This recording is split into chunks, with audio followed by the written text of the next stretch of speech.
আপনি কি কখনো চিন্তা করেছেন মাত্র $20,000 একটা ড্রোন ঠেকাতে যদি $40 লাখ খরচ করতে হয় তাহলে যুদ্ধের আসল গেমটা কোথায় গিয়ে দাঁড়ায়?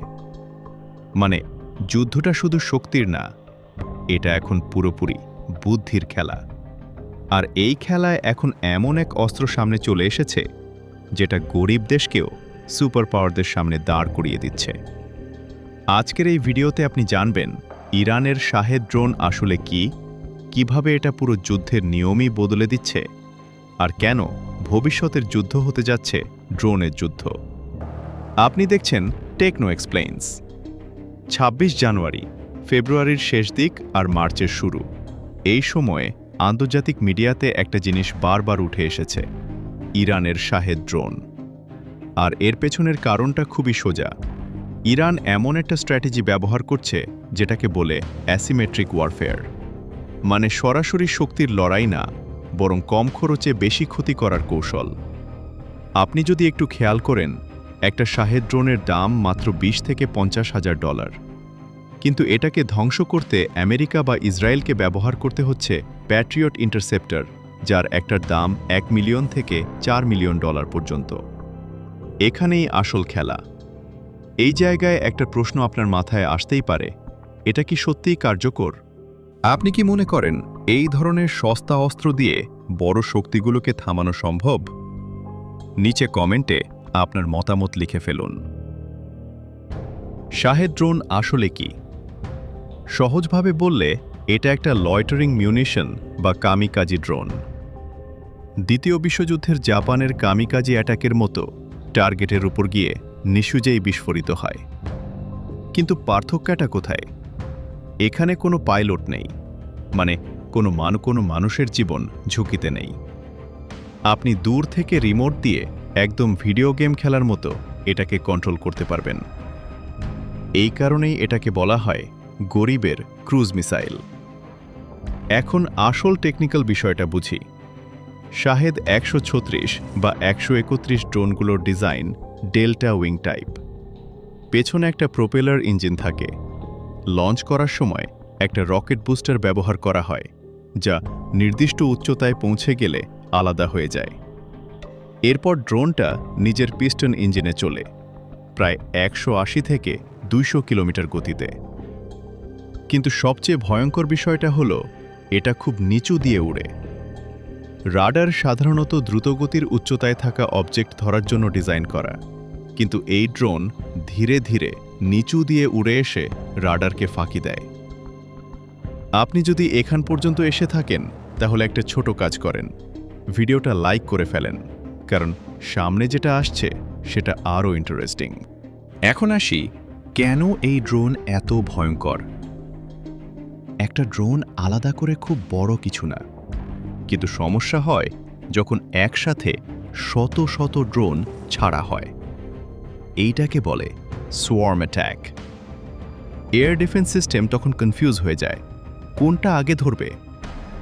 এই সুযোগেই কিছু ড্রোন ফাঁকি দিয়ে ঢুকে যায়। আর এখানেই ইরানের আসল সাকসেস। প্রথমে ড্রোন দিয়ে এয়ার ডিফেন্সকে ক্লান্ত করা হয়, তারপর আসে ব্যালিস্টিক মিসাইল।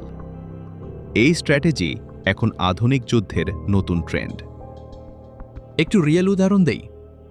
ইউক্রেন রাশিয়া যুদ্ধে একজন কমান্ডার বলেছিল, আগে যুদ্ধ ছিল বন্দুক আর ট্যাঙ্কের, এখন অর্ধেক যুদ্ধই ড্রোন দিয়ে।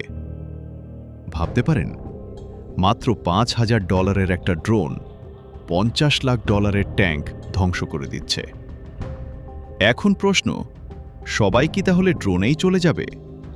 উত্তরটা হচ্ছে না, কারণ ড্রোনেরও সীমাবদ্ধতা আছে।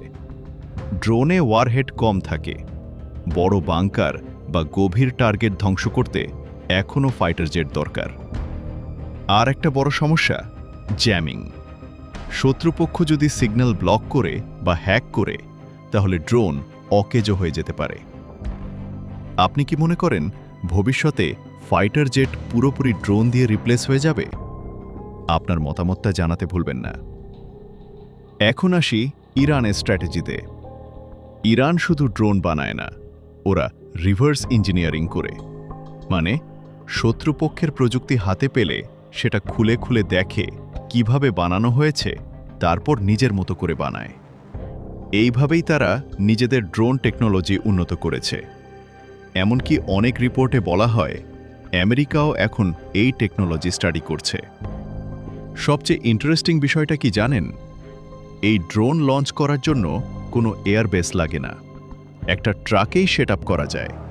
মানে আপনি যে কোনো জায়গা থেকে লঞ্চ করতে পারবেন, আবার দ্রুত সরে যেতে পারবেন। এটাই এটাকে আরও বিপজ্জনক করে তোলে। এখন আসি বড় ছবিতে। আজকের যুদ্ধ আর আগের মতো না।